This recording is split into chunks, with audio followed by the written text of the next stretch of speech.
Hello students, welcome to विद्यार्थ।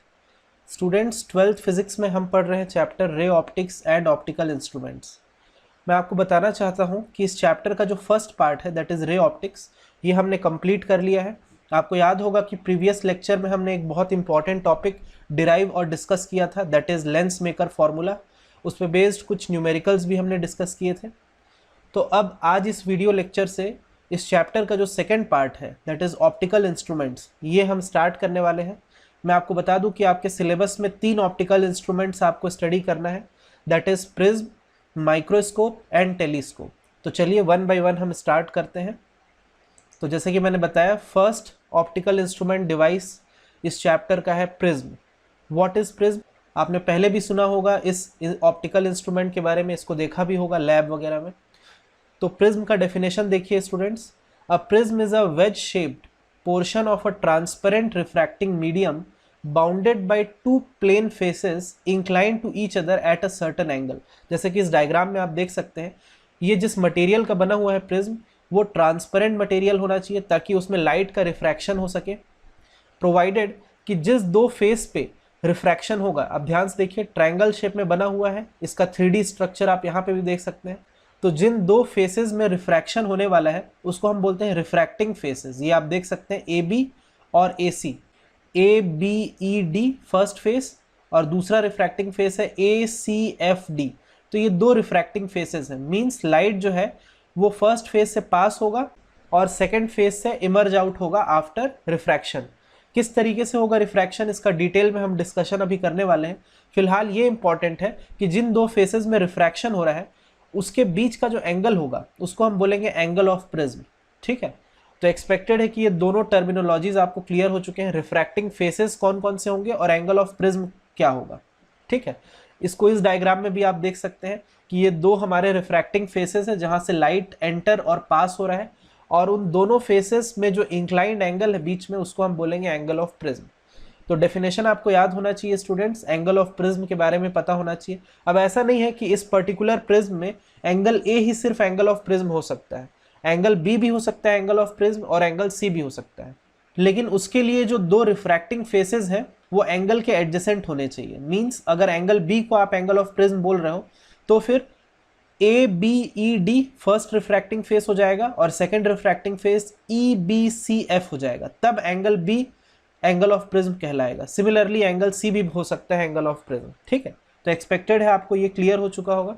चलिए आगे बढ़ते हैं और कुछ technical terms which are related to refraction of light through prism, इसके बारे में स्टडी करते हैं। कुछ नया नहीं है, देखिए ध्यान से आप। सबसे पहले तो आप एक प्रिज्म का फ्रंट व्यू देख सकते हैं, यहाँ पे ABC ट्रायंगल फॉर्म में दिख रहा है।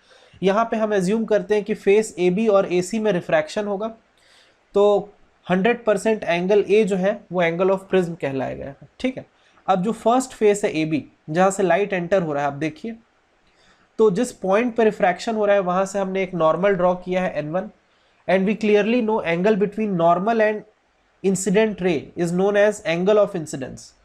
तो ये फर्स्ट फेस में रिफ्रैक्शन हो रहा है क्योंकि लाइट जो है वो एयर से ग्लास मीडियम में ट्रैवल हो रहा है, तो ऑब्वियस सी बात है कि ऑप्टिकली रेयरर से ऑप्टिकली डेंसर मीडियम में जब लाइट ट्रैवल होगा तो उसकी स्पीड डिक्रीज हो जाएगी, देयरफॉर रिफ्रैक्टेड लाइट रे will bend towards the normal. तो यहाँ पे आप फर्स्ट टाइम जो रिफ्रैक्शन हो रहा है फेस AB पे, वहाँ पे एंगल ऑफ इंसिडेंस और एंगल ऑफ रिफ्रैक्शन देख सकते हैं। ये देखिए R1 is the first angle of refraction.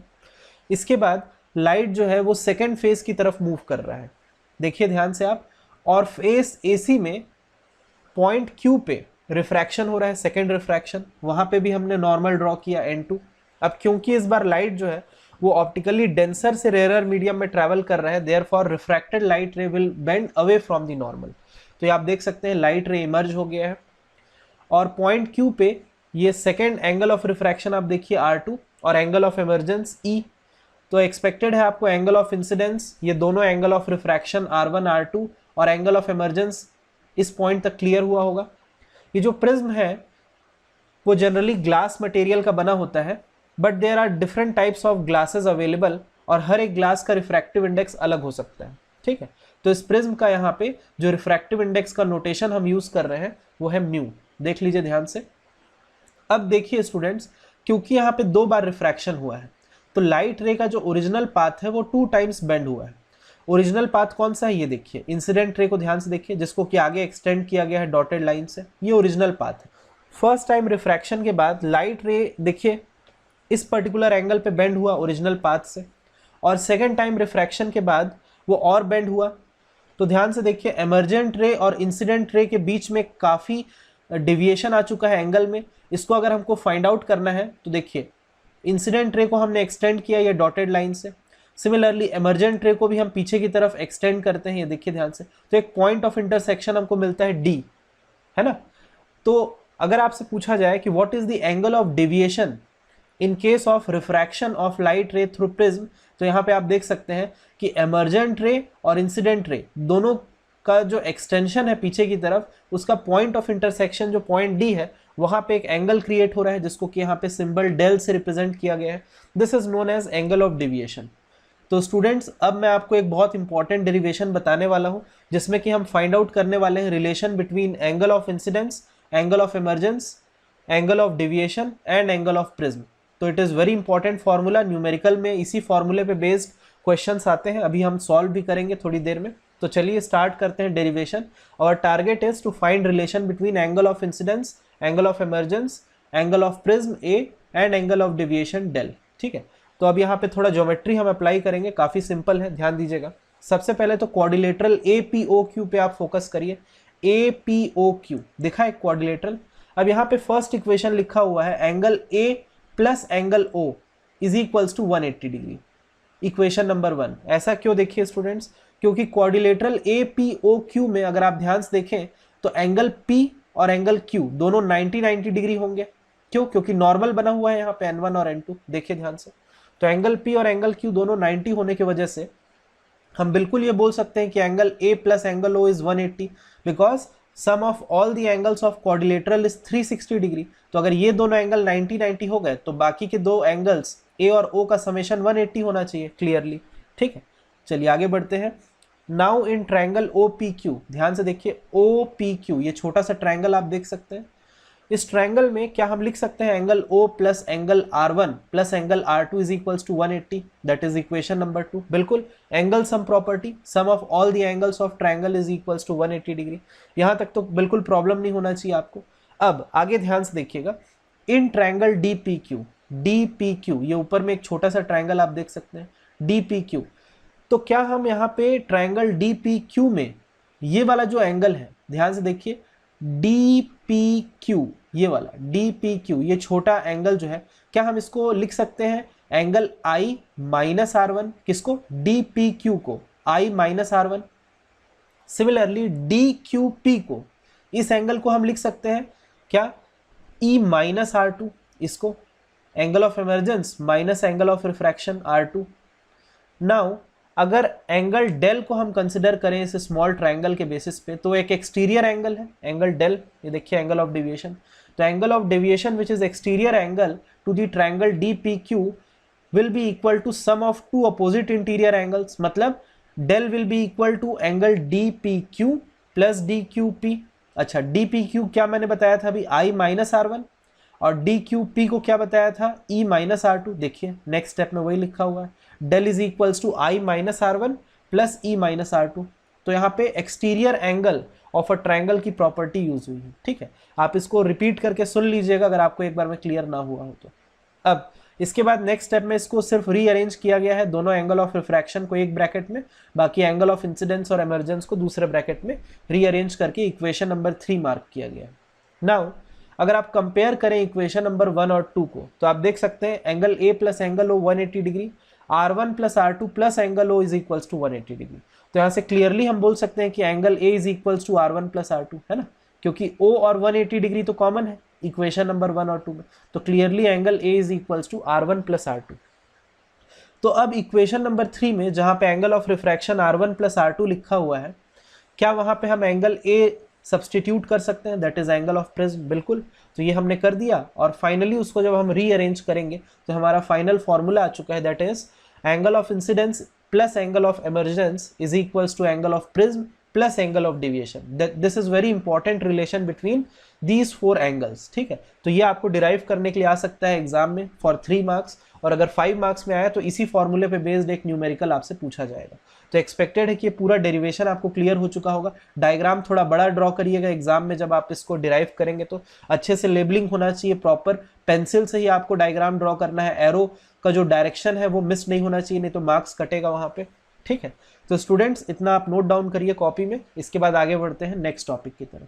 तो देखिए स्टूडेंट्स, नेक्स्ट टॉपिक हमारे सामने आ रहा है, very very important again, it is variation of angle of deviation with angle of incidence. तो ये वाला एक्सपेरिमेंट आपको स्कूल में परफॉर्म करवाया जाएगा प्रिज्म से रिलेटेड, जिसमें कि आप different values of angle of incidence के लिए angle of deviation find out करेंगे यूजिंग ज्योमेट्री, और उसका एक ग्राफ प्लॉट करेंगे किसके किसके बीच में, एंगल ऑफ डेविएशन और एंगल ऑफ इंसिडेंस के बीच में। तो आप देख सकते हैं इस ग्राफ में यू शेप का ग्राफ बनेगा। तो अगर इनिशियली इस ग्राफ की हम बात करें तो क्लियरली हम देख सकते हैं कि जैसे जैसे हम एंगल ऑफ इंसिडेंस बढ़ाते जाएंगे, एंगल ऑफ डेविएशन की वैल्यू डिक्रीज होते जाएगी। ये कैसे पता चलेगा हमको, एक्सपेरिमेंट परफॉर्म करेंगे स्कूल में आप लोग, तो वहाँ पे आप different values of angle of incidence के लिए angle of deviation find out करेंगे, उसका प्रोसीजर आपको बताया जाएगा लैब में, ठीक है। तो आप ये ऑब्जर्व करेंगे कि जैसे जैसे आप एंगल ऑफ इंसिडेंस बढ़ाते जा रहे हैं, दैट इज 30 डिग्री से 45 डिग्री, फिर 60 डिग्री एंड सो ऑन, तो आप ऑब्जर्व करेंगे कि एंगल ऑफ डेविएशन की वैल्यू लगातार डिक्रीज होते जा रही है। फिर एक पर्टिकुलर इंस्टेंट आएगा जहां पे एंगल ऑफ इंसिडेंस और एंगल ऑफ इमर्जेंस की वैल्यू इक्वल हो जाएगी। उस एक्सपेरिमेंट में आप लगातार एंगल ऑफ इमर्जेंस भी मेजर कर सकते हैं हर बार, ठीक है। तो एक ही ऐसा कंडीशन आएगा जहां पे आप देख पाएंगे कि एंगल ऑफ इंसिडेंस और एंगल ऑफ इमर्जेंस की वैल्यू इक्वल आ गई जब, तो उस पर्टिकुलर पॉइंट पे आपको एंगल ऑफ डेविएशन मिनिमम मिलेगा, जिसको कि यहाँ पे हम डेल एम मार्क करके रखे हैं। It is very important point, इसको हम बोलते हैं angle of minimum deviation represented by del M. किस कंडीशन में अचीव होगा, जब एंगल ऑफ इंसिडेंस और इमर्जेंस इक्वल हो जाएंगे। कौन कौन से, ये देखिए, ये दोनों एंगल जब इक्वल हो जाएंगे। तो जब ये दोनों एंगल इक्वल होंगे तो ये बीच वाला जो रिफ्रैक्टेड लाइट रे है ना, ध्यान से सुनिए, ये बिल्कुल पैरेलल आ जाएगा, फेस बीसी के ये बिल्कुल पैरेलल आ जाएगा रिफ्रैक्टेड लाइट रे। तो इस सिचुएशन में आपको एंगल ऑफ डेविएशन की वैल्यू मिनिमम आएगी, साथ ही साथ ये दो एंगल ऑफ रिफ्रैक्शन जो है R1 और R2, इन दोनों की वैल्यू भी इक्वल हो जाएगी। क्यों, जैसे कि मैंने बताया कि ये जो रिफ्रैक्टेड लाइट रे है PQ, वो बेस BC के पैरेलल जब आ जाएगा तो ये जो ट्रायंगल है हमारा PQO, ये एक आइसोसेलेस ट्रायंगल बन जाएगा, ठीक है। आप इसको वेरीफाई करके देख सकते हैं एक्सपेरिमेंट जब आप परफॉर्म करेंगे तो अगर ये आइसोसेलेस ट्रायंगल बनेगा तो क्लियरली एंगल R1 और R2 की वैल्यू इक्वल हो जाएगी, because two angles of isosceles triangle are equal. अब इसके बाद जैसे ही हमको मिनिमम एंगल ऑफ डेविएशन वाला कंडीशन अचीव हो जाएगा, उसके बाद भी अगर हम एंगल ऑफ इंसिडेंस की वैल्यू बढ़ाते जाएं तो हम ये ऑब्जर्व करेंगे स्टूडेंट्स कि एंगल ऑफ डेविएशन की वैल्यू फिर से इंक्रीज होगी, ठीक है। मतलब कि आपका जो ग्राफ है वो यू शेप का बनेगा, जिसमें कि सिर्फ और सिर्फ एक ही पॉइंट आएगा, एक ही कंडीशन आएगा जहां पे एंगल ऑफ डेविएशन की वैल्यू मिनिमम आएगी। और उस कंडीशन के दो कैरेक्टरिस्टिक्स हैं स्टूडेंट्स, पहला तो एंगल ऑफ इंसिडेंस और एंगल ऑफ इमर्जेंस इक्वल हो जाएगा जब ये अचीव होगा तब, और दूसरा कि दोनों एंगल ऑफ रिफ्रैक्शन की वैल्यू इक्वल हो जाएगी। ये देखिए लिखा हुआ है यहाँ पे, these are the two important conditions for achieving angle of minimum deviation for refraction through glass prism. तो ये ग्राफ भी बहुत इंपॉर्टेंट है और इस कंडीशन के बारे में एग्जाम में आपको लिखने के लिए आता है। अब इस कंडीशन को अप्लाई करके जो अभी हमने फॉर्मूला डिराइव किया था, that is relation between angle of incidence, emergence, angle of prism and angle of deviation, इसमें थोड़ा हम रीसब्स्टिट्यूट करके इन दोनों कंडीशंस को एक न्यू फॉर्मूला अभी हम डिराइव करने वाले हैं, जिससे कि हम कैलकुलेट कर पाएंगे रिफ्रैक्टिव इंडेक्स ऑफ मटेरियल जिसका प्रिज्म बना हुआ है। ऑब्वियस सी बात है कि prism glass like transparent material का बना हुआ है, तो अगर एग्जाम में आपको उस सब्सटेंस का रिफ्रैक्टिव इंडेक्स कैलकुलेट करने के लिए बोल दिया जाए, प्रोवाइडेड कि आपको मिनिमम एंगल ऑफ डेविएशन की वैल्यू पता है, ये फॉर्मूला आप देख सकते हैं, ये एंगल ऑफ प्रिज्म और मिनिमम एंगल ऑफ डेविएशन के टर्म्स में हमने डिराइव किया है, म्यू मतलब रिफ्रैक्टिव इंडेक्स ऑफ प्रिज्म का फॉर्मूला। तो मैं अभी आपको एक्सप्लेन करूंगा कि ये फॉर्मूला किस तरीके से डिराइव किया जाता है, क्योंकि एग्जाम में आता है। बाकी न्यूमेरिकल तो बिल्कुल आ सकता है इस फॉर्मूले पे बेस्ड कि आपको रिफ्रैक्टिव इंडेक्स दिया है तो मिनिमम एंगल ऑफ डेविएशन निकालो, या फिर वाइस वर्सा कि minimum angle of deviation given है आपको तो रिफ्रैक्टिव इंडेक्स निकालिए प्रिज्म का। तो देखिए किस तरीके से ये डिराइव किया जाएगा फॉर्मूला। सबसे पहले तो प्रीवियस डेरिवेशन से ये रिलेशन हमको ऑलरेडी पता है, angle of prism is equals to sum of two angles of refraction R1 plus R2। अब क्योंकि यहाँ पे मिनिमम एंगल ऑफ डेविएशन की बात हो रही है तो उस कंडीशन में दोनों एंगल ऑफ रिफ्रैक्शन की वैल्यू इक्वल हो जाएगी। देखिए R1 और R2 इक्वल, सपोज R, तो उसको मैं 2r लिख सकता हूँ एंगल ऑफ प्रिज्म को, मतलब एंगल ऑफ रिफ्रैक्शन a/2 हो जाएगा। This is first equation. Now using the result of previous derivation I plus E is equals to a plus del. अब अगर यहाँ पे मैं एंगल ऑफ डेविएशन को मिनिमम बोल रहा हूँ, देखिए डेल को मैंने डेल m से अगर रिप्लेस किया तो वहाँ पे मैं ये वाला कंडीशन भी अप्लाई कर दूंगा कि एंगल ऑफ इंसिडेंस और एंगल ऑफ इमरजेंस की वैल्यू इक्वल। तो E को भी I लिखने से ये I प्लस आई 2I हो जाएगा। LHS में देखिए ध्यान से क्रॉस मल्टीप्लाई करेंगे तो एंगल ऑफ इंसिडेंस का आपका इक्वेशन आ जाएगा I is equals to a plus del m by 2। देखिए ये इक्वेशन नंबर 2 हो गया। तो अल्टीमेटली हमने एंगल ऑफ रिफ्रैक्शन और एंगल ऑफ इंसिडेंस का फॉर्मूला निकाल लिया है in terms of angle of prism and minimum angle of deviation. अब इसके बाद हम स्नेल्स लॉ अप्लाई करेंगे। कौन से पोजीशन पे अप्लाई कर रहे हैं आप, किसी भी पोजीशन पे अप्लाई कर लीजिए, पॉइंट P पे या पॉइंट Q पे, उससे कोई फर्क नहीं पड़ेगा क्योंकि angle of incidence angle of emergence equal है, R1 R2 की वैल्यू भी इक्वल है। तो सपोज पॉइंट P पे हम स्नेल्स लॉ अप्लाई करते हैं तो we know according to Snell's law refractive index will be equal to sine I by sine R1, है ना, sine of angle of incidence upon sine of angle of refraction R1। तो R1 हो चाहे R2 हो उसकी value तो equal हो चुकी है, दैट इज R। और अब देखिए एंगल ऑफ इंसिडेंस और एंगल ऑफ रिफ्रैक्शन का दोनों का फॉर्मूला अभी हमने जो डिराइव करके रखा था यहाँ पे उसको सब्स्टिट्यूट कर देंगे। देखिए तो फाइनल फॉर्मूला हमारे पास आ जा रहा है रिफ्रैक्टिव इंडेक्स ऑफ प्रिज्म का in terms of angle of prism and minimum angle of deviation. तो ये फॉर्मूला बहुत ज़्यादा इंपॉर्टेंट है, इसको आपको याद रखना है न्यूमेरिकल सॉल्व करने के लिए। और अगर ये डेरिवेशन आता है आपको तो बिल्कुल आप ये जो कंडीशंस है मिनिमम एंगल डेविएशन के इसको लिखना है, ये ग्राफ भी ड्रॉ करना है, देन उसके बाद डिराइव करना है फॉर कंप्लीट 3 मार्क्स। ठीक है। अब देखिए स्टूडेंट्स, रिफ्रैक्शन थ्रू प्रिज्म का एक और स्पेशल कंडीशन है कि जब हमारा प्रिज्म स्मॉल एंगल्ड प्रिज्म हो, कहने का मतलब कि जब एंगल ऑफ प्रिज्म की वैल्यू बहुत छोटी है तो उस केस में ये प्रिज्म हमारा थिन प्रिज्म कहलाएगा। और अगर किसी भी थिन प्रिज्म में जब रिफ्रैक्शन होता है तो what is the relation between angle of deviation and angle of prism in terms of refractive index. ये भी एक बहुत इंपॉर्टेंट फॉर्मूला है जो आपको डिराइव करने के लिए आ सकता है एग्जाम में फॉर थिन प्रिज्म, और ऑब्वियसली न्यूमेरिकल भी आ सकता है। तो देखिए पहले आप फॉर्मूला देख लीजिए जो हमको डिराइव करना है। नेक्स्ट ये एक डिफरेंट टॉपिक है ना जो अभी हम डील कर रहे हैं। तो we have to find out relation between angle of deviation, angle of prism and refractive index of prism provided जब प्रिज्म हमारा थिन प्रिज्म है, मतलब उसका एंगल बहुत स्मॉल है। तो अब देखिए स्नेल्स लॉ का इक्वेशन यूज किया गया है, mu is equals to sine I by sine R1। ठीक है, तो ये वाला इक्वेशन पॉइंट P पे जो रिफ्रैक्शन हो रहा है उसके लिए वैलिड है। अगेन पॉइंट Q पे जो रिफ्रैक्शन हो रहा है उस पर अगर हम स्नेल्स लॉ अप्लाई करें तो आप देखिए उसको हम लिख सकते हैं mu is equals to sine E by sine R2, है ना। तो इंडिविजुअली पॉइंट P और पॉइंट Q पे स्नेल्स लॉ अप्लाई करके ये दो इक्वेशंस हमारे पास आ गए रिफ्रैक्टिव इंडेक्स के।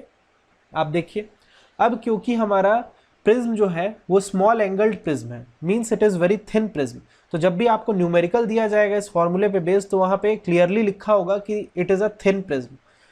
तो अगर प्रिज्म थिन है तो उसके जितने भी एंगल्स फॉर्म हो रहे हैं, मतलब कि angle of incidence, angle of refractions and angle of emergence, इन सभी की वैल्यूज़ भी स्मॉल होगी। और जैसा कि हम जानते हैं कि जब एंगल की वैल्यू बहुत छोटी हो जाती है मीन्स इट अप्रोचेज जीरो, तो sine of that angle becomes angle itself, means sine of I को हम I लिख देंगे, साइन ऑफ R1 को R1 लिख देंगे, साइन ऑफ E हो जाएगा और साइन ऑफ R2 R2 हो जाएगा। तो ये कंडीशन क्यों अप्लाई किया गया? For thin prism. जितने भी एंगल्स हैं हमारे सब के सब का वैल्यू जो है स्मॉल हो जाएगा, तब जा करके ये अप्रॉक्सीमेट कंडीशन आएगा। अब आगे बढ़ते हैं। जो फर्स्ट फॉर्मूला हमने डिराइव किया था that is sum of angle of incidence plus angle of emergence. तो अब आगे बढ़ते हैं। देखिए इस फर्स्ट इक्वेशन में हम क्रॉस मल्टीप्लाई करके एंगल ऑफ इंसिडेंस निकाल लेते हैं। क्या आ जाएगा? I will be equal to mu R1। Second equation से एंगल ऑफ इमरजेंस निकालिए तो E आएगा म्यू R2। दोनों को ऐड कर देते हैं। देखिए next I plus E is equals to mu common आ जाएगा R1 plus R2। We clearly know R1 plus R2 is equals to A angle of prism के बराबर। तो देखिए क्या इक्वेशन आ गया हमारे पास? I plus E is equals to mu A। But we know from first derivation, जो आज फर्स्ट फॉर्मूला हमने डिराइव किया था, I plus E is also equals to A plus del. तो अगर LHS सेम है इन दोनों इक्वेशंस का तो हम बिल्कुल RHS को इक्वेट कर सकते हैं। तो क्या लिख सकते हैं? A plus del is equals to mu A। ध्यान से देखिए। और फाइनली जब हम एंगल A को ट्रांसपोज करेंगे एक तरफ तो हमारा फाइनल आंसर आ जाएगा that is angle of deviation in terms of refractive index and angle of prism for thin prism. ठीक है, मैं आपको बता दूं स्टूडेंट्स कि ये वाला फॉर्मूला सिर्फ और सिर्फ थिन प्रिज्म के लिए ही हमको अप्लाई करना है। तो formula is del equals to A multiplied by mu minus 1। तो एक्सपेक्टेड है कि ये दोनों डेरिवेशंस और कंसेप्ट आपको इंडिविजुअली क्लियर हो चुके होंगे। इनको नोट डाउन करिए आप वन बाय वन, और ये जो बॉक्स में फॉर्मूले आप देख रहे हैं इसको याद रखना है न्यूमेरिकल के लिए। चलिए इतना नोट करिए, फिर आगे बढ़ते हैं नेक्स्ट टॉपिक की तरफ। तो देखिए students, next topic very very easy, क्योंकि क्लास 10th में आपका पढ़ा हुआ है, that is dispersion of light. तो जब वाइट लाइट मीन्स सनलाइट पास होता है प्रिज्म से, तो उसकी प्रॉपर्टी है कि वो 7 डिफरेंट कलर्स में स्प्लिट हो जाता है, और इसी फिनोमिना को हम बोलते हैं डिस्पर्शन। तो देखिए इसका definition, the phenomena of splitting a ray of white light into its constituent colours, means white light के अंदर ही ये 7 डिफरेंट कलर्स प्रेजेंट होते हैं, इसीलिए वो इन 7 कलर्स में स्प्लिट होता है। और जैसा कि आप जानते हैं कि हर कलर का अपना एक वेवलेंथ होता है, इस पॉइंट को हम डिटेल में भी डिस्कस करेंगे, ठीक है। This phenomena is known as dispersion. और जो बैंड ऑफ 7 डिफरेंट कलर्स है, it ranges from violet to red. ये देखिए विबग्योर रेंज उसका violet, indigo, blue, green, yellow, orange और रेड। तो इस सीक्वेंस में ये स्प्लिट हो जाता है व्हाइट लाइट आपका 7 डिफरेंट कलर्स के अंदर, ठीक है। बट इंपॉर्टेंट ये है स्टूडेंट्स यहाँ पे कि आप देख सकते हैं कि फर्स्ट टाइम रिफ्रैक्शन के बाद ही ये व्हाइट लाइट जो है वो 7 डिफरेंट कलर्स में स्प्लिट होना स्टार्ट हो गया, और सेकंड टाइम रिफ्रैक्शन जब हुआ फेस एसी पे, तो ये और स्प्लिटिंग जो है वो और ज़्यादा उसका विड्थ इंक्रीज हो गया। हम यहाँ पे क्लियरली जो है बैंड ऑफ 7 डिफरेंट कलर्स देख सकते हैं विबग्योर, जिसमें वॉयलेट कलर सबसे ज़्यादा डिविएटेड है, उसका एंगल ऑफ डिविएशन है डेल वी, देखिए आप ध्यान से, और रेड कलर सबसे लीस्ट डिविएटेड है, उसका एंगल ऑफ डिविएशन है del are.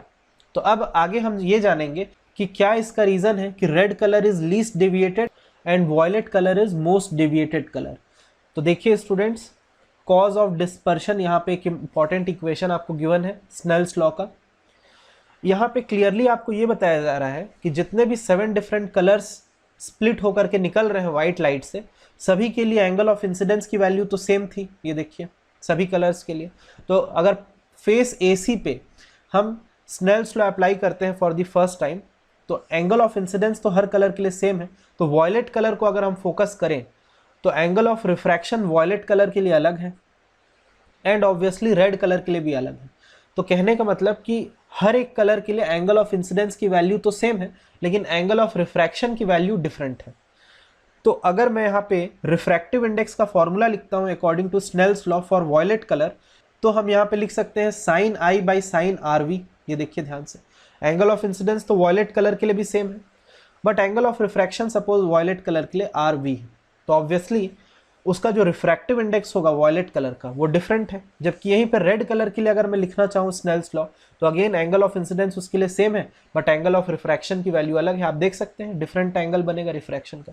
Obviously refractive index red colour के लिए भी डिफरेंट एक्सपीरियंस हो रहा है। तो यहाँ पे क्लियरली हम देख सकते हैं स्टूडेंट्स कि वॉयलेट कलर क्योंकि बहुत ज़्यादा डिविएट हुआ है, इसका मतलब कि उसका रिफ्रैक्टिव इंडेक्स की जो वैल्यू है वो काफ़ी हाई है as compare to red colour. ये देखिए mu v is greater than mu r. ऐसा क्यों हो रहा है? क्योंकि हम देख सकते हैं फ्रॉम डायग्राम कि angle of refraction for red colour की जो वैल्यू है वो सबसे बड़ी है, और वहीं पे वॉयलेट कलर का जो एंगल ऑफ रिफ्रैक्शन है उसकी वैल्यू सबसे छोटी है। देखिए r r is greater than r v. तो जब एंगल ऑफ रिफ्रैक्शन की वैल्यू जितनी बड़ी होगी, मतलब डिनोमिनेटर जितना बड़ा होगा, रिफ्रैक्टिव इंडेक्स क्या होगा उसका उतना ही छोटा होगा, तो मतलब उसको डिविएशन कम फील होगा, इसीलिए red colour is least deviated. वहीं पे अगर एंगल ऑफ रिफ्रैक्शन की वैल्यू स्मॉल होगी, मतलब डिनोमिनेटर छोटा होगा, तो रिफ्रैक्टिव इंडेक्स क्या होगा उसके लिए बड़ा आएगा। तो अगर रिफ्रैक्टिव इंडेक्स वॉयलेट कलर के लिए बड़ा आ रहा है, मतलब कि उसमें ज़्यादा डिविएशन होगा, है ना, और वही हम देख भी सकते हैं डायग्राम पे। इसका एक और इम्पॉर्टेंट कंसेप्ट है स्टूडेंट्स, सेम एक्सप्लेनेशन का, कि वॉयलेट कलर क्यों सबसे ज़्यादा डिविएट होता है और रेड कलर सबसे कम डिविएट क्यों होता है। तो अब मैं एक्सप्लेनेशन आपको बताने वाला हूँ इन टर्म्स ऑफ वेवलेंथ। जैसे कि हम जानते हैं कि इन 7 डिफरेंट कलर्स का अलग अलग वेवलेंथ होता है, ठीक है, जिसमें आपको ये पता होना चाहिए कि रेड कलर का वेवलेंथ सबसे हाईएस्ट होता है और वॉयलेट कलर का वेवलेंथ सबसे लोएस्ट होता है। ये इक्वेशन भी आप देख सकते हैं, del v means wavelength of violet colour is less than wavelength of red colour. Now according to Cauchy's equation, ये एक एक्सपेरिमेंटल इक्वेशन है स्टूडेंट्स, जिसके हिसाब से refractive index is inversely proportional to wavelength of light. तो जितना ज़्यादा wavelength होगा लाइट का, उस लाइट को सेम मीडियम का रिफ्रैक्टिव इंडेक्स उतना कम फील होगा। तो इसीलिए क्योंकि रेड कलर का वेवलेंथ सबसे हाईएस्ट होता है, उसको कम रिफ्रैक्टिव इंडेक्स फील होता है सेम प्रिज्म मीडियम का, इसीलिए वो कम डिविएट होता है। वहीं पे वॉयलेट कलर का वेवलेंथ सबसे लो है, तो वहीं पर रिफ्रैक्टिव इंडेक्स की वैल्यू उसके लिए हाई हो जाती है, उसमें डिविएशन ज़्यादा आ जाता है। ठीक है, एक और टेक्निकल इक्वेशन के टर्म्स में हम इसको समझ सकते हैं। जो प्रीवियस पेज में हमने फॉर्मूला डिराइव किया था थिन प्रिज्म वाला, याद करिए, एंगल ऑफ डिविएशन का in terms of angle of prism and refractive index, that is del equals to A into mu minus 1। तो अगर यहाँ पे रिफ्रैक्टिव इंडेक्स वॉयलेट कलर की वैल्यू हाई है तो उसके लिए एंगल ऑफ डिविएशन भी हाई होगा, ये देखिए डेल वी। और वहीं पर रेड कलर का रिफ्रैक्टिव इंडेक्स अगर वैल्यू लो है तो इस फॉर्मूले के अकॉर्डिंग उसका एंगल ऑफ डिविएशन भी लो हो जाएगा।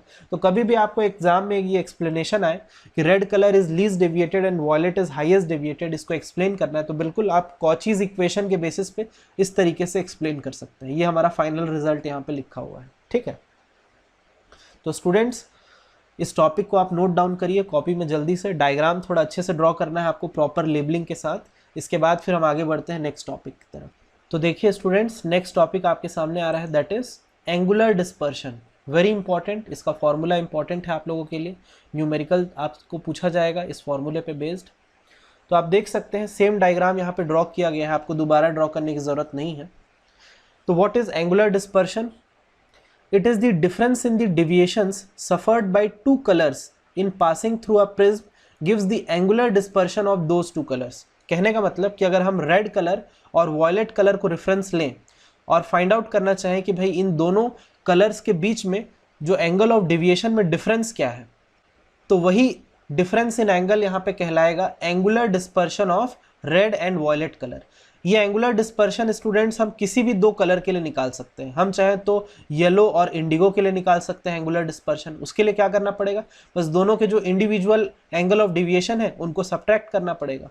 ठीक है, तो जैसे कि यहाँ पे एक एग्जांपल आपको दिया गया है कि angular dispersion with respect to violet and red colour, तो उसके लिए यहाँ पे वॉयलेट और रेड दोनों कलर का एंगल ऑफ डिविएशन आपस में सब्ट्रैक्ट किया गया है। इस फॉर्मूले को देखिए, angular dispersion is represented by symbol phi, तो which is equals to del we minus del R. तो दोनों वॉयलेट और रेड कलर के एंगल ऑफ डिविएशन को सब्ट्रैक्ट करके इन दोनों कलर्स के बीच का एंगुलर डिस्पर्शन यहाँ पे कैलकुलेट किया जा रहा है। ठीक है, तो ध्यान दीजिए स्टूडेंट्स, अगर हम स्टेटमेंट 2 और 3 की बात करें तो घुमा फिरा के इन दोनों का मतलब स्टेटमेंट 1 जैसा ही निकलेगा। आप चाहें तो पढ़ के देख सकते हैं। ठीक है, तो basically angular dispersion is the difference in angle of deviation between those two colours जिनके बीच में आपको एंगुलर डिस्पर्शन निकालना है। तो पहला फॉर्मूला तो ये हो गया, phi is equals to del v by del r, कि उन दो कलर्स का एंगल ऑफ डेविएशन आप सब्ट्रैक्ट कर दीजिए। या फिर अगर आपको रिफ्रैक्टिव इंडेक्स पता है उन दोनों कलर्स का इंडिविजुअली, जैसे कि यहाँ वॉयलेट और रेड कलर का अगर आपको पता है रिफ्रैक्टिव इंडेक्स, तो उसके टर्म्स में भी आप एंगुलर डिस्पर्शन का फॉर्मूला निकाल सकते हैं। कैसे निकलेगा देखिए, प्रीवियस पेज में जो अभी हमने फॉर्मूला डिराइव किया था एंगल ऑफ डेविएशन और रिफ्रैक्टिव इंडेक्स के बीच में, that is del equals to A into mu minus 1 for thin prism, याद आया? तो अगर इस फॉर्मूले के according del v means angle of deviation for violet colour में निकालना चाहूँ तो आएगा ए, एंगल ऑफ प्रिज्म तो हर कलर के लिए सेम रहेगा, a multiplied by mu we minus 1। Similarly red colour के लिए एंगल ऑफ डिविएशन क्या आ जाएगा, del r is equals to A into mu r minus 1। अब यहाँ पे अगर मैं सब्सटीट्यूट कर दूं डेल वी और डेल आर का value in terms of mu, तो सिंप्लीफाई करके यही आएगा। आप चाहें तो इसको कैलकुलेट करके देख सकते हैं। ठीक है, तो for violet and red colour angular dispersion is mu we minus mu R multiplied by A. ठीक है, in terms of refractive index. तो एक्सपेक्टेड है कि ये फॉर्मूला आपको क्लियर हुआ होगा एंगुलर डिस्पर्शन का। देखिए नेक्स्ट टॉपिक हमारे सामने आ रहा है डिस्पर्सिव पावर। तो मैं आपको बता दूं कि हर प्रिज्म की एक प्रॉपर्टी होती है कि वो व्हाइट लाइट को कितना ईजिली और कितना क्लियरली स्प्लिट कर सकता है 7 डिफरेंट कलर्स में। तो वो जो कैपेबिलिटी होती है प्रिज्म की ऐसा करने की, उसको हम बोलते हैं डिस्पर्सिव पावर। जितना हाई डिस्पर्सिव पावर होगा प्रिज्म का, उतना इजीली व्हाइट लाइट स्प्लिट होगा 7 डिफरेंट कलर्स में और उतना क्लियरली आपको विबग्योर का जो पैटर्न है वो दिखेगा। तो कैसे फाइंड आउट कर सकते हैं डिस्पर्सिव पावर ऑफ प्रिज्म? तो लिखा है यहाँ पे, the dispersive power of a material of prism for any two colors is defined as the ratio of the angular dispersion for those two colors to the mean deviation produced by the prism। कहने का मतलब कि किसी भी दो colour को आप consider करिए विबग्योर रेंज में, और उन दोनों कलर के बीच में जो एंगुलर डिस्पर्शन है पहले वो कैलकुलेट कर लीजिए। तो उसके लिए ये ऊपर वाला फॉर्मूला है ना, उससे हम निकाल लेंगे एंगुलर डिस्पर्शन उन दोनों कलर्स के बीच का। उसको आपको डिवाइड करना पड़ेगा मीन एंगल ऑफ डिविएशन से। तो मीन एंगल ऑफ डिविएशन कैसे निकलेगा स्टूडेंट्स, देखिए अब वॉयलेट से लेकर के रेड कलर का के बीच का जो रेंज है, उनके बीच में बहुत सारे डिफरेंट कलर्स भी प्रेजेंट है और सभी कलर्स का इंडिविजुअल अलग अलग एंगल ऑफ डिविएशन है। तो अगर हमको mean angle of deviation find out करना है इन सभी कलर्स का, तो एक काम करते हैं, वॉयलेट और रेड कलर के एंगल ऑफ डिविएशन का एवरेज निकाल देते हैं। तो ये हमारा आ जाएगा mean value for angle of deviation. तो कभी भी आप मीन वैल्यू कैलकुलेट करना चाहें तो वॉयलेट और रेड कलर का एंगल ऑफ डिविएशन ऐड करके डिवाइड बाय 2 करना पड़ेगा, वो डेल आ जाएगा आपका। तो डिस्पर्सिव पावर को रिप्रेजेंट करते हैं बाय सिंबल ओमेगा और उसका फॉर्मूला है फाई बाई डेल। तो अगर अगेन हम यहाँ पे वॉयलेट और रेड कलर को ही कंसिडर कर रहे हैं कि इन दोनों कलर्स के बीच का हम एंगुलर डिस्पर्शन निकालना चाहते हैं, तो न्यूमरेटर में भी आप देख सकते हैं फाई की जगह del we minus del r हमने लिखा, और डिनोमिनेटर तो हमेशा फिक्स है कि it is mean angle of deviation, जो कि एवरेज होगा वॉयलेट और रेड कलर के एंगल ऑफ डिविएशन का, उसको सब्सटीट्यूट कर देंगे। देखिए दूसरा जो फॉर्मूला आया है in terms of refractive index, वो अगेन कैसे कैलकुलेट होगा, सेम यही फॉर्मूले से जो एंगल ऑफ डिविएशन का फॉर्मूला था in terms of refractive index del equals to A into mu minus 1। तो इससे हम रिप्लेस कर सकते हैं डेल वी, डेल आर और डेल की वैल्यू। तो इसमें आपको डिनोमिनेटर में थोड़ा कंफ्यूजन हो सकता है कि जब डिनोमिनेटर में मीन एंगल ऑफ डिविएशन का फॉर्मूला हम रिप्लेस करेंगे in terms of refractive index, तो कौन से कलर को लेंगे, mean colour ranging from violet to red. तो आपको बता दूं येलो कलर को हमेशा लिया जाता है मीन कलर। तो रिफ्रैक्टिव इंडेक्स आपको येलो कलर का गिवन होगा क्वेश्चन के अंदर, उसको आपको कंसिडर करना पड़ेगा डिनोमिनेटर के अंदर, ठीक है। एंगल ऑफ प्रिज्म की वैल्यू कैंसिल आउट हो जाएगी न्यूमरेटर डिनोमिनेटर से, और ये हमारा फाइनल फॉर्मूला आ जाएगा डिस्पर्सिव पावर का, omega is equals to mu we minus mu r divide by mu y minus 1, y मतलब येलो कलर, ठीक है। तो एक्सपेक्टेड है कि इंडिविजुअली ये दोनों फॉर्मूले आपको एंगुलर डिस्पर्शन और डिस्पर्सिव पावर के क्लियर हो चुके हैं। आप नोट डाउन कर लीजिए स्टूडेंट्स कॉपी में जल्दी, क्योंकि इन फॉर्मूले पे भी बेस्ड हम न्यूमेरिकल्स आगे चल करके डिस्कस करेंगे। तो स्टूडेंट्स देखिए अब आगे हम डिस्कस करने वाले हैं some illustrative examples related to these formulae जो अभी हमने स्टडी किए। एग्जाम्पल 1 आपके सामने आ चुका है, very very important, board exam में कई बार पूछा गया है ये क्वेश्चन। लिखा है a ray of light passes through an equilateral glass prism. तो जो प्रिज्म है उसका एंगल कितना बन जाएगा यहाँ पे, एंगल ऑफ प्रिज्म 60 डिग्री, क्योंकि इक्विलेटरल ग्लास प्रिज्म है। आगे such that the angle of incidence is equal to angle of emergence. तो ये कौन सा कंडीशन हो गया स्टूडेंट्स कि एंगल ऑफ इंसिडेंस और एंगल ऑफ इमर्जेंस की वैल्यू इक्वल है। 100% it is the condition of minimum angle of deviation, ठीक है। If the angle of emergence is 3/4 times the angle of prism, मतलब ए और ई के बीच में भी रिलेशन दे दिया है, इसको अभी हम यूज करेंगे। आगे calculate the refractive index of glass prism. तो यहाँ पे दो फॉर्मूले हम एक साथ यूज करेंगे students. First formula relation between angle of incidence, emergence, angle of prism and angle of deviation आपको याद होगा, और दूसरा मिनिमम एंगल ऑफ डिविएशन वाला। तो देखिए इसका सोल्यूशन। सबसे पहले तो एंगल ऑफ प्रिज्म हो गया 60 डिग्री, क्योंकि इक्विलेटरल ग्लास प्रिज्म है। अब एंगल ऑफ इंसिडेंस और इमर्जेंस की वैल्यू भी इक्वल है, ऐसा गिवन है क्वेश्चन में for the condition of minimum angle of deviation, और दोनों की ही वैल्यू 3/4 टाइम्स होगी एंगल ऑफ प्रिज्म के, वो भी गिवन है क्वेश्चन में। तो अगर एंगल ऑफ प्रिज्म हमारा 60 डिग्री है तो एंगल ऑफ इंसिडेंस और एंगल ऑफ इमर्जेंस दोनों की वैल्यू क्या हो जाएगी, 45 डिग्री ईच। अब रिफ्रैक्टिव इंडेक्स निकालना है ग्लास प्रिज्म का। आगे देखिए फर्स्ट फॉर्मूला हमने अप्लाई किया जो आज डिराइव किया था हमने, a plus del is equals to I plus E. तो angle of prism 60 degree, angle of deviation हमको निकालना है, एंगल ऑफ इंसिडेंस और इमर्जेंस दोनों की वैल्यू 45 हमने यहाँ पे सब्सटीट्यूट कर दिया। सॉल्व करने से एंगल ऑफ डिविएशन आ रहा है 30 degree. Clearly it is the condition for minimum angle of deviation, तो डेल को सीधा सीधा डेल एम हम लिख सकते हैं।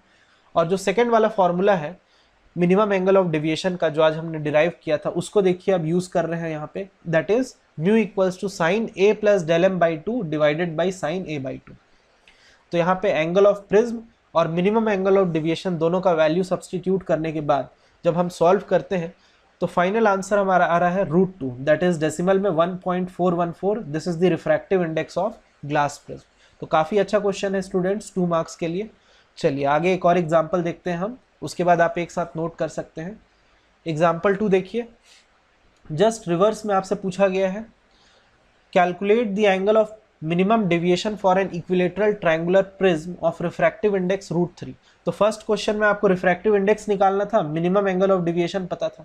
यहाँ पे उल्टा हो गया कि आपको मिनिमम एंगल ऑफ डेविएशन निकालना है, रिफ्रैक्टिव इंडेक्स पता है √3। तो देखिए इसका सोल्यूशन सीधा सीधा ये सेकंड वाला फॉर्मूला अप्लाई होगा स्टूडेंट्स। तो एंगल ऑफ प्रिज्म 60 डिग्री, क्योंकि इक्विलेटरल ग्लास प्रिज्म है, फिर से refractive index √3, minimum angle of deviation आपको निकालना है। तो ये वाला फॉर्मूला देखिए अभी हम अप्लाई कर रहे हैं, वैल्यू सब्सटीट्यूट कर देंगे दोनों तरफ LHS RHS में। उसके बाद बस सिंप्लीफाई करना है, √3/2 आएगा RHS में सॉल्व होके, जिसको हम साइन 60 डिग्री लिख लेंगे, साइन साइन कैंसिल आउट दोनों तरफ से। बस इसके बाद कुछ नहीं, क्रॉस मल्टीप्लाई और ट्रांसपोज करके आप सॉल्व करेंगे, आपका आंसर आ जाएगा minimum angle of deviation 60 degree. ये हमारा आंसर है। Again very important question. चलिए अब इन दोनों एग्जाम्पल्स को आप एक साथ नोट कर लीजिए, फिर आगे बढ़ते हैं। तो देखिए स्टूडेंट्स, एग्जाम्पल 3 आपके सामने आ रहा है, वेरी इंपॉर्टेंट। अगेन लिखा है a ray of light PQ, आप देख सकते हैं इस डायग्राम में, PQ इज इंसिडेंट रे, और इस पॉइंट पे रिफ्रैक्शन होने वाला है अभी। एंगल ऑफ प्रिज्म गिवन है हमको 30 डिग्री, डायग्राम में दिख रहा है। आगे लिखा है द रे emerging out of the prism makes an angle of 30 degree with the incident ray. अब इसका डायग्राम भी आपको कंप्लीट करना है स्टूडेंट्स, ये अभी इनकम्प्लीट है। तो जो एमर्जेंट रे है उसको आपको इस तरीके से ड्रॉ करना है कि उसका एंगल इंसिडेंट रे से 30 डिग्री पे बने। अभी मैं डायग्राम दिखाऊंगा थोड़ी देर में। Show that the emergent ray is perpendicular to the face BC, मतलब ये आगे से ऐसे रिफ्रैक्ट होकर के फेस BC के परपेंडिकुलर होके निकलेगा, ये आपको प्रूफ करना है। आगे also calculate the refractive index of the prism material, prism का रिफ्रैक्टिव इंडेक्स भी निकालना है। तो वेरी इंपॉर्टेंट 3 मार्क्स क्वेश्चन, देखिए ध्यान से। सबसे पहले तो इसका डायग्राम हमने कंप्लीट किया, इस पर आप फोकस करिए। तो क्योंकि हमको इस क्वेश्चन में ये प्रूफ करना था कि एमर्जेंट रे जो है फेस BC के परपेंडिकुलर पास होगा, तो उसको हमने परपेंडिकुलर ड्रॉ कर लिया है, अभी प्रूफ करना बाकी है। दूसरी बात, एमर्जेंट रे और इंसिडेंट रे के बीच में एंगल 30 डिग्री बनेगा। तो आप देख सकते हो कि एंगल ऑफ डेविएशन हमने 30 डिग्री ड्रॉ किया है।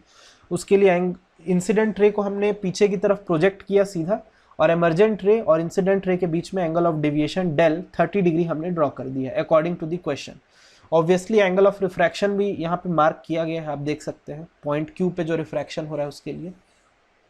अब आगे बढ़ते हैं और प्रूफ करते हैं कि हमारा एमर्जेंट रे फेस BC के परपेंडिकुलर पास होगा, और दूसरी तरफ रिफ्रैक्टिव इंडेक्स भी हम कैलकुलेट करेंगे आगे इस प्रिज्म का। तो देखिए सबसे पहले तो एंगल ऑफ इंसिडेंस 60 डिग्री वो क्वेश्चन में गिवन है, एंगल ऑफ प्रिज्म भी 30 डिग्री गिवन है। तो फर्स्ट फॉर्मूला हमने अप्लाई किया I + E = A + del, और यहाँ से तुरंत एंगल ऑफ इमर्जेंस हमने कैलकुलेट किया, जो कितना आ रहा है 0 डिग्री। तो इससे प्रूफ हो गया कि ये जो इमर्जेंट रे वो परपेंडिकुलर पास होगा फेस BC के, मतलब नॉर्मल से ही पास होगा, तभी तो एंगल ऑफ इमर्जेंस 0 आ रहा है यहाँ पे, देखिए। तो ये प्रूफ हो गया। अब रिफ्रैक्टिव इंडेक्स कैलकुलेट करने के लिए आगे बढ़ते हैं। तो एंगल ऑफ इमर्जेंस का वैल्यू हमारा 0 आया। एंगल ऑफ रिफ्रैक्शन की वैल्यू क्या होगी, ये सेकंड वाला एंगल ऑफ रिफ्रैक्शन है R', वो तो बन ही नहीं रहा है यहाँ पे, मतलब वो भी 0 degree. Now we know relation between angle of prism and angle of refractions, A = R1 + R2। तो R1 तो हमारा R है, R2 मतलब R', वो 0 हो चुका है, उसको सब्सटीट्यूट कर रहे हैं, देखिए 0 डिग्री यहाँ पे, ठीक है। और एंगल ऑफ प्रिज्म की वैल्यू तो 30 डिग्री पता है हमको। तो फर्स्ट वाला जो एंगल ऑफ रिफ्रैक्शन है जिसको हम R1 बोलते हैं, विच इज़ R यहाँ पे, वो भी 30 डिग्री आ गया कैलकुलेट करके। तो अल्टीमेटली अब हमको पॉइंट Q पे अगर स्नेल्स लॉ अप्लाई करते हैं तो एंगल ऑफ इंसिडेंस भी पता है 60 डिग्री, एंगल ऑफ रिफ्रैक्शन भी पता है 30 डिग्री। तो देखिए अप्लाई किया गया है स्नेल्स लॉ, और उसी से रिफ्रैक्टिव इंडेक्स की वैल्यू हम कैलकुलेट कर लिए, दैट इज √3 आ रहा है आंसर। तो काफ़ी अच्छा क्वेश्चन है स्टूडेंट्स, कंसेप्चुअल, ये 3 मार्क्स में पूछा गया है बोर्ड एग्जाम के अंदर, तो इसको आप याद रखिएगा आगे। चलिए नोट डाउन करिए, फिर आगे बढ़ते हैं नेक्स्ट एग्जाम्पल नंबर 4 की तरफ। देखिए स्टूडेंट्स, एग्जाम्पल 4 आपके सामने आ रहा है। Again similar type of question जैसे कि एग्जाम्पल 3 में हमने सॉल्व किया था, इसका तो डायग्राम भी आपको ड्रॉ करना है। लिखा है one face of a prism of refracting angle 30 degree and refractive index 1.414 is silvered. इस बार आपको एंगल ऑफ प्रिज्म के साथ साथ प्रिज्म का रिफ्रैक्टिव इंडेक्स भी दे दिया है, लेकिन यहाँ पे आपको बोल रहा है कि एक रिफ्रैक्टिंग फेस जो है प्रिज्म का वो सिल्वर से पेंट कर दिया गया है, मतलब वो मिरर बन जाएगा, है ना, एक फेस। आगे at what angle must a ray of light fall on the unsilvered face, जिस फेस को सिल्वर किया गया उसके जस्ट अपोजिट वाला जो फेस है वहां से लाइट जो है इंसिडेंट हो रहा है, जिसको कि यहाँ पे अनसिल्वर्ड फेस बोला जा रहा है।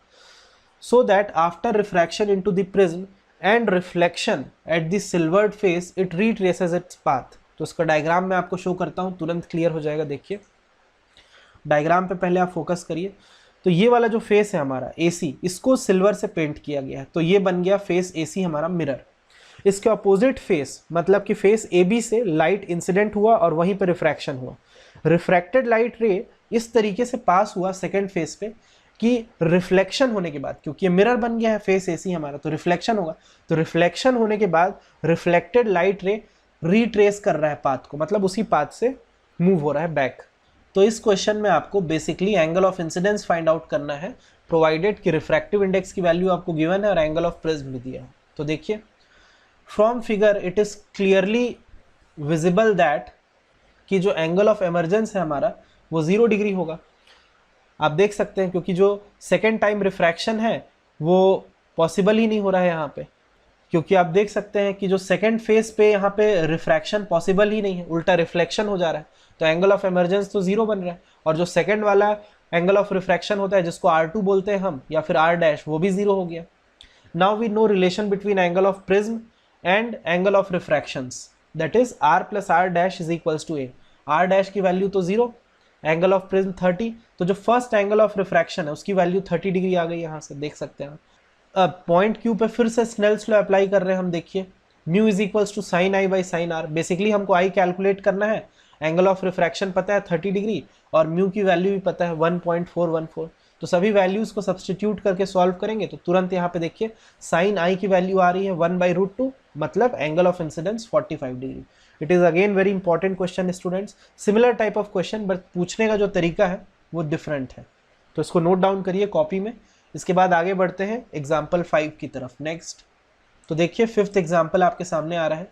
बेस्ड ऑन एंगुलर डिस्पर्शन लिखा है, find angle of dispersion between red and violet colours produced by a flint glass prism of refracting angle. Refracting angle मतलब एंगल ऑफ प्रिज्म को ही बोलते हैं, ठीक है। 60 डिग्री गिवन है। रिफ्रैक्टिव इंडेक्स दिया है आपको रेड और वॉयलेट कलर का, मतलब म्यू R और म्यू V की वैल्यू आपको गिवन है। आपको फाई की वैल्यू कैलकुलेट करनी है, dispersion angle between red and violet colour, provided कि एंगल ऑफ प्रिज्म भी दिया है आपको 60 डिग्री। देखिए इसका सोल्यूशन डायरेक्ट फार्मूला बेस्ड। तो जैसा कि हमने फार्मूला देखा था एंगुलर डिस्पर्शन का for violet and red colour, del V minus del R, चाहे तो आप इसको फाई भी लिख सकते हैं, is equals to A angle of prism multiplied by mu V minus mu R। दोनों की वैल्यू गिवन है, बस कैलकुलेशन मिस्टेक नहीं होना चाहिए, तुरंत आपका आंसर आएगा 2.46 डिग्री, ठीक है। चलिए आगे बढ़ते हैं नेक्स्ट और लास्ट एग्जाम्पल 6 की तरफ। देखिए तो स्टूडेंट्स देखिए ये क्वेश्चन थिन प्रिज्म पे बेस्ड है, एक्सपेक्टेड है उसका फॉर्मूला आपको याद होगा। तो लिखा है a thin prism of refracting angle 2 degree. तो देखिए कितना छोटा वैल्यू गिवन है एंगल ऑफ प्रिज्म का for thin prism, only 2 degree. आगे लिखा है deviates an incident ray through an angle of 1 degree, तो एंगल ऑफ डेविएशन भी दिया है आपको। Find the value of refractive index of the material of the prism. तो वेरी इजी, फार्मूला बेस्ड, हम फार्मूला जानते हैं इसका direct, del equals to mu minus 1 into A. तो आप देखिए ए की वैल्यू आपको गिवन है 2 डिग्री, एंगल ऑफ डेविएशन भी दिया है 1 डिग्री, ट्रांसपोज कर लीजिए, म्यू की वैल्यू आपको कैलकुलेट करनी है, रिफ्रैक्टिव इंडेक्स ऑफ प्रिज्म आराम से सॉल्व करके 1.5 आ रहा है, ठीक है। तो स्टूडेंट्स इस तरीके से हमने 6 इलस्ट्रेटिव एग्जांपल्स डिस्कस किए। जितने भी फॉर्मूले आज हमने डिराइव किए थे उनके बेसिस पे एक्सपेक्टेड है कि आपको पूरे डेरिवेशंस, इंपॉर्टेंट कंसेप्ट्स और ये इलस्ट्रेटिव एग्जांपल्स क्लियर हुए होंगे। फिर भी अगर कोई डाउट रह गया हो उसको जल्दी क्लियर कर लीजिए, क्योंकि नेक्स्ट लेक्चर के अंदर टॉपिक वाइज इस चैप्टर को हम कंप्लीट कर देंगे। बाकी के जो 2 रिमेनिंग ऑप्टिकल इंस्ट्रूमेंट्स हैं, दैट इज माइक्रोस्कोप और टेलीस्कोप, हम स्टार्ट करने वाले हैं नेक्स्ट लेक्चर के अंदर। तो सेल्फ स्टडी आप करते रहिए, नोट्स बनाइए। There are n number of questions in reference book आपके प्रैक्टिस के लिए, उनमें किसी भी टाइप का डाउट हो आप तुरंत पूछ सकते हैं। तो स्टूडेंट्स मिलते हैं फिर नेक्स्ट वीडियो लेक्चर में। Thank you.